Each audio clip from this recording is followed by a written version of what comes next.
Hi friends, welcome back to comic Vinsa. എല്ലാവർക്കും സുഖമാണെന്ന് വിചാരിക്കുന്നു. നറൂട്ടോ സീരീസ് കണ്ടിട്ടുള്ള 1% ആൾക്കാരിലും ഉണ്ടായിട്ടുള്ളൊരു ചോദ്യമാണ് മാദറ ഉച്ചിക എങ്ങനെ ഹാഷിറാമ സെഞ്ചുവിൻ്റെ സെൽസ് സ്വന്തമാക്കി എന്നത്. സോ അതിനെ പറ്റിയിട്ടായിരിക്കും നമ്മുടെ ഇന്നത്തെ വീഡിയോ. അപ്പോൾ നമുക്ക് നേരെ വീഡിയോയിലേക്ക് പോകാം.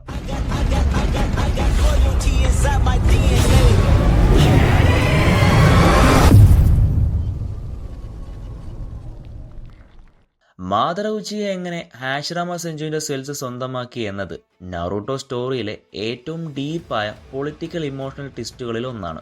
ഉച്ചിഹ ക്ലാനും സെഞ്ചു ക്ലാനിനും ഇടയിലുണ്ടായിട്ടുള്ള വർഷങ്ങളായ വൈരാഗ്യത്തിന്റെ കൾമിനേഷൻ ആയിരുന്നു അവരുടെ റൈവലറി. ഇരുവരും കുട്ടിക്കാലത്ത് സുഹൃത്തുക്കളായിരുന്നെങ്കിലും ക്ലാൻ ഫെയ്റ്റ് കാരണം അവർ ശത്രുക്കളായി മാറി. പിന്നീട് കൊനോഹോ വില്ലേജ് സ്ഥാപിക്കുമ്പോൾ പോലും ഐഡിയോളജി ക്ലാഷ് നിലനിന്നിരുന്നു. ഹാഷിറാമ പീസിനെ വിശ്വസിച്ചപ്പോൾ മാദറ പവറിലും കൺട്രോളിലും മുൻനിലനിർത്തി. ഫൈനൽ വാലിയിൽ നടന്ന അവരുടെ ലെജൻഡറി ഫൈറ്റ് നറൂട്ടോ ലോകത്തിലെ ഏറ്റവും ഐക്കോണിക് ബാറ്റിലായി കണക്കാക്കപ്പെടുന്നു. ഹാഷിറാമ തന്റെ വുഡ് സ്റ്റൈൽ ഉപയോഗിച്ച് മാദറയെ ഓവർ പവർ ചെയ്തു.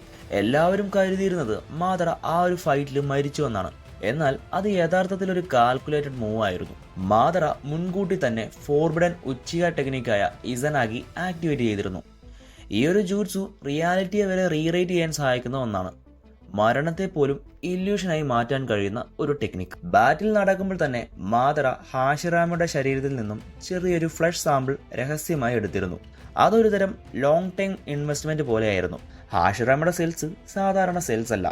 അവയ്ക്ക് മാസീവ് ലൈഫ് ഫോഴ്സും റാപ്പിഡ് റീജനറേഷൻ കേപ്പബിലിറ്റിയും ഉണ്ടായിരുന്നു. സെഞ്ചു ക്ലാനിന്റെ ബോഡി വൈറ്റലിറ്റി മുഴുവനും ഹാഷിറാമിൽ പീക്കായി കാണപ്പെട്ടിരുന്നു. അതുകൊണ്ട് തന്നെയും ഹാഷിറാമിന്റെ സെൽസ് നറൂട്ടോ ലോകത്തിൽ തന്നെ ഏറ്റവും റെയർ ട്രഷറായി തന്നെ കണക്കാക്കപ്പെടുന്നു. ഫൈറ്റ് കഴിയുമ്പോൾ എല്ലാവർക്കും മാദറ മരിച്ചതായി തോന്നുകയും ഇസനാഗി എഫക്റ്റ് കാരണം അവൻ യഥാർത്ഥത്തിൽ മരിച്ചിട്ടുമില്ല, പകരം ഒളിഞ്ഞു ജീവിച്ചു. പിന്നീട് ഒരു സേക്ലൂഡഡ് കേവിൽ താമസിച്ചുകൊണ്ട് ഹാഷിറാമയുടെ സെൽസ് തന്റെ ശരീരത്തിൽ ഇംപ്ലാന്റ് ചെയ്യാനുള്ള പരീക്ഷണങ്ങൾ തുടങ്ങി. എന്നാൽ അത് വളരെ റിസ്കി ആയിരുന്നു. കാരണം ഉച്ചിഹ ബോഡിക്കും സെഞ്ചു സെൽസിനും ഇടയിൽ കോമ്പാക്റ്റിബിലിറ്റി പ്രശ്നങ്ങൾ ഉണ്ടാകാം. എന്നാൽ മാദറ എക്സ്ട്രാ ഓർഡിനറി ചാക്ര കൺട്രോൾ ഉള്ളവനായിരുന്നു. വർഷങ്ങൾ കടന്നു പോയപ്പോൾ ഹാഷിറാമ സെൽസ് മാദറയുടെ ശരീരത്തിൽ ഗ്രാജുവലി ഫ്യൂസ് ആയി. ഈ ഒരു ഫ്യൂഷൻ കൊണ്ട് സെഞ്ചുവിന്റെയും ഉച്ചിഹയുടെയും ചാക്ര ബ്ലെൻഡായി. നറൂട്ടോ ലോർ അനുസരിച്ച് റിനേഗൻ എവേക്കൻ ചെയ്യാൻ ഇന്ദ്രയുടെയും അഷുരയുടെയും ചാക്ര യൂണിയൻ ചെയ്യേണ്ട ആവശ്യമുണ്ട്.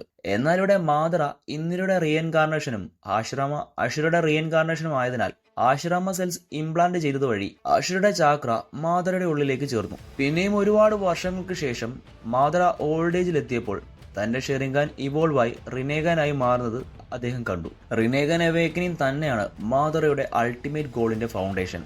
ഇതിലൂടെ 6 പാത്സ് പവേഴ്സ് ആക്സസ് ചെയ്യാൻ അവന് സാധിച്ചു.